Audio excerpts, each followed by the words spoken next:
Hey guys, what's going on? Welcome back to K&A's Family Homestead. I'm Angel here in the basement, and I would like to call it the garden center where everything gets planted and where I started the seedlings. So in this video, I'm gonna show you a little bit what I've been doing to actually get better at doing what I'm doing here in the garden center and starting my seedlings. So with that being said, follow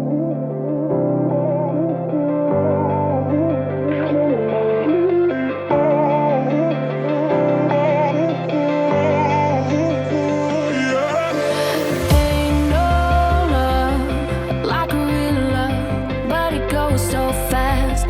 All tied up like a captive. Hey guys, what's going on? Welcome back again. Now, here I started this journal probably 3 months in April. No, in April? No, I started beginning of March where I started. And that's where I plan on doing my planting. And did my seedlings. So when I started my seedlings, started everything, got everything all prepared, and about a month after the fact, it was all just overgrown. And now they're looking for room and they want to get planted outside, which right now is a bad time. We actually just got snow. So that tells you that you have to be very cautious of your area because it changes year to year. So one thing I recommend is a journal. Keep a garden journal. Everything you do, every tricks, everything you learn, everything you do, write it down. This is very important. So when everything at the end of the day is all done and said, it's all in the book. And next year you can either avoid your mistakes or know what to do to make it even better and maybe even tweak it. Who knows? Journal is the best. It's like a Bible when it comes to your garden. Best thing you can ever do. And it can be for this year, next year, following year. Keep all those all together, and you can just at the end of 2-3 years you will be a master in your garden. Know exactly what to do, how to do it efficiently, effectively, and get the best harvest every year. So that's one thing, a little trick, a little guidance I think everybody should be doing. But here behind me is my seedlings that I just started in the beginning of this month. Actually, it was it was actually in the beginning of this month I started the seedlings, and they're already growing. They're pretty big. Right behind me, I actually started those in March. Peppers, I have some plants, a lot of squash, different kind of variety of squash. I do have some peppers, cabbage, things like that. And I should have actually sent those already outside, but I was a little nervous on doing so, and then they just all die on me. So because we still kept getting those frosts, and I just didn't want. I mean, I know they can handle some light frost, but again, I don't know exactly what I can actually do, unless I do it, of course. But wasn't trying to take that chance. So they're still in the garden center, trying to hold on as long as it can. I did talk to a neighbor, and he told me the best time to seed is in the beginning of May to the end of April, and to bring outside, to plant outside, is the end of May. So, with that being said, I am hoping and praying that by the end of May, we have all these beautiful plants outside growing and giving us that blessed fruits and veggies that they're gonna go and produce.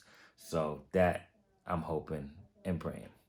Now, again, let me show you a little close and personal shots of what we got here.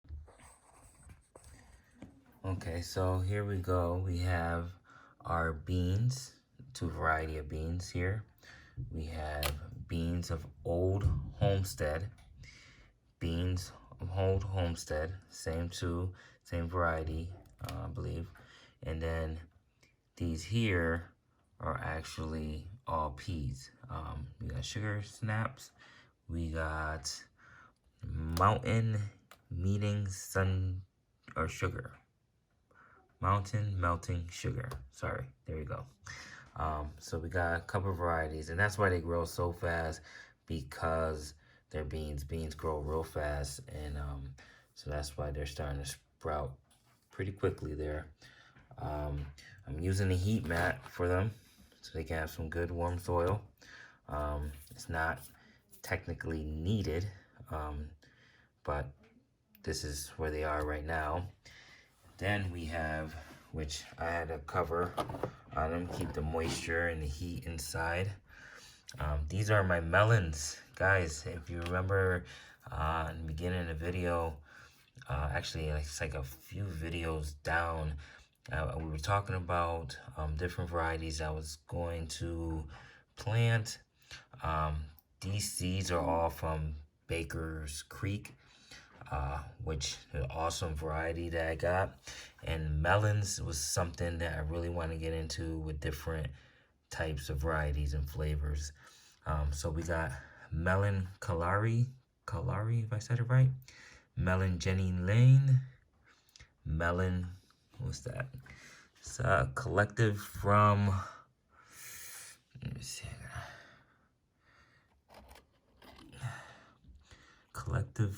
Collective Farm Woman. I don't know where the names they come from, but Sakata's Sweet.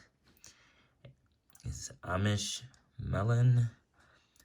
Then we got the tomatoes, the pineapple tomato. We got the Malakalatovia tomato, the Betulux tomato, the Lilac Bell for peppers. We got the Japanese cucumber and the eggplant. And they all are asking for warmness. That's why they're also on the heat pad. We have none for the eggplant, which is kind of strange, weird. If anybody knows, this is my first time ever. I love eggplants. Yeah, so if anyone knows any tricks, or it might take, I mean, I know it does take a little long, but everything else is, you know, coming out pretty good, at least one or two sprouts. But the eggplant, nothing came out yet. So I'm keeping my fingers crossed still. But if anyone knows any tricks or any things I should be doing differently from what I'm doing now, please leave it in the box below. That would be great. Really appreciate it. Now here are my plants that are just crazy overgrown. So let's start from the bottom. We have our peppers. We got different variety of peppers. I should have labeled them all, but the way it happened was it started just growing, and I started separating them, putting them in bigger pots. And then we have the squash. You see the flowers, guys. That means they are ready. They are ready. They're getting ready. We already got flowers, so that is crazy. We have a lot of dry leaves here. See, you already hear it's all crunchy. Now, send me a message and let me know if I can cut these off. Can I cut them, or should I just leave them, let them fall off on their own? But should I trim them? I don't know. They definitely are ready to get out of here.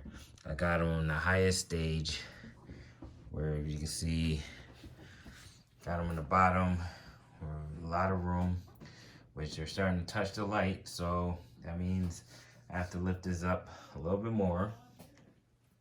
Here, I got some peppers that are small. I got some zucchini. I got some, what else is there? Got the tomato plant here. Over here, we have ground cherries. Guys, I never tried ground cherries. Let me know how that is in the comments of anyone who ever tried it. But I heard they are amazing. And they're growing nicely. So I just can't wait for that. All right, well, there you go. That's the end of this video. I encourage you guys to teach one another, teach your young ones, teach family members, friends, anybody out there that is willing to learn to grow. Grow your own food is very important. And now that everything is going on around the world, this is the best time to do so. Learn. Like I said in the beginning of this video, keep a journal. Keep a journal, write everything down. Better yourself, not for just yourself, but your family and your loved ones out there, okay? So with that being said, guys, take care and God bless. And I see you on the next